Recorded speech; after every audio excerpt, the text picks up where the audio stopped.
যিয়ে আশাবোৰক সাৰ পানী যোগান ধৰে, জীৱনৰ গছডালক লহ পহকৈ বাঢ়িবলৈ শিকায়,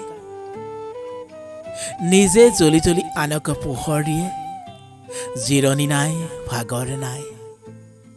কাৰোবাৰ সফলতাত আনন্দত আত্মহাৰা হয়, সেয়াই নহয় জানো শিক্ষক? আজি ৩০ জুন ২০২২।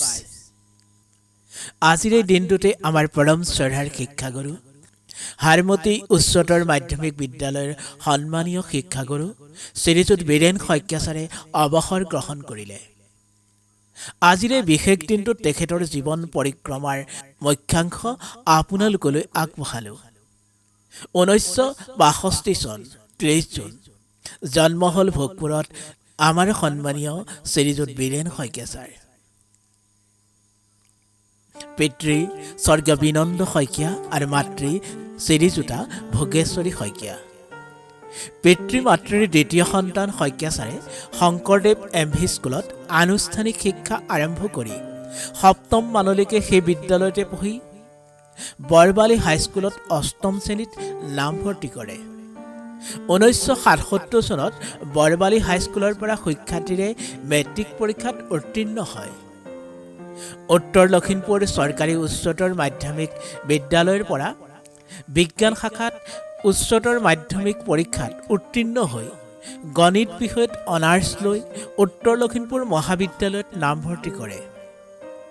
বিজ্ঞানৰ স্নাতক অৰ্থাৎ BSc পৰীক্ষাত উত্তীৰ্ণ হৈ ছাৰে এনেয়ে বহি নাথাকি স্থানীয় দেওতোলা হাইস্কুলত বিজ্ঞান শিক্ষক হিচাপে প্ৰায় ৬ মাহ পাঠদান কৰিছিল। ইয়াৰ পাছতেই গুৱাহাটী কটন মহাবিদ্যালয়ত গণিত বিষয়ত স্নাতকোত্তৰত নামভৰ্তি কৰে। ছাৰে গুৱাহাটী কটন মহাবিদ্যালয়ত পঢ়ি থকা সময়ত সেই সময়ৰ কটন মহাবিদ্যালয়ৰ হীৰক জয়ন্তী বৰ্ষৰ কটনিয়ান প্ৰকাশ পাইছিল আৰু সেই কটনিয়ানৰ সম্পাদকৰ পদত অধিষ্ঠিত হৈ সাহিত্যৰ দিশত দখলতাৰ পৰিচয় দাঙি ধৰে। সেই সময়ৰ বহুকেইজন স্বনামধন্য সাহিত্যিকৰ সান্নিধ্য তেখেতে লাভ কৰিছিল। স্নাতকোত্তৰ অৰ্থাৎ MSc চূড়ান্ত পৰীক্ষা দিয়াৰ পাছতেই নাওবৈচা উচ্চতৰ মাধ্যমিক বিদ্যালয় আৰু বিহালী উচ্চতৰ মাধ্যমিক বিদ্যালয়ত প্ৰায় এবছৰ গণিত বিষয়ৰ বিষয় শিক্ষক হিচাপে শিক্ষকতা কৰিছিল। ইয়াৰ পাছতেই ১৯৯২ চনত ৩১ মাৰ্চত হাৰমতি উচ্চতৰ মাধ্যমিক বিদ্যালয়ত বিজ্ঞানৰ স্নাতক শিক্ষক হিচাপে যোগদান কৰে। ১৯৯০ চনত শ্ৰীযুতা ৰমী শইকীয়া বাইদেউৰ লগত বিবাহ পাশত আবদ্ধ হয়।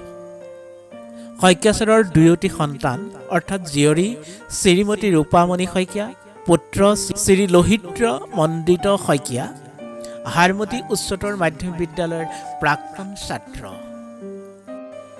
অসম মাধ্যমিক শিক্ষক কৰ্মচাৰী সন্থাৰ ৪৮তম অধিৱেশনৰ স্মৃতিগ্ৰন্থৰ সম্পাদকৰ দায়িত্ব গ্ৰহণ কৰিছিল ছাৰে।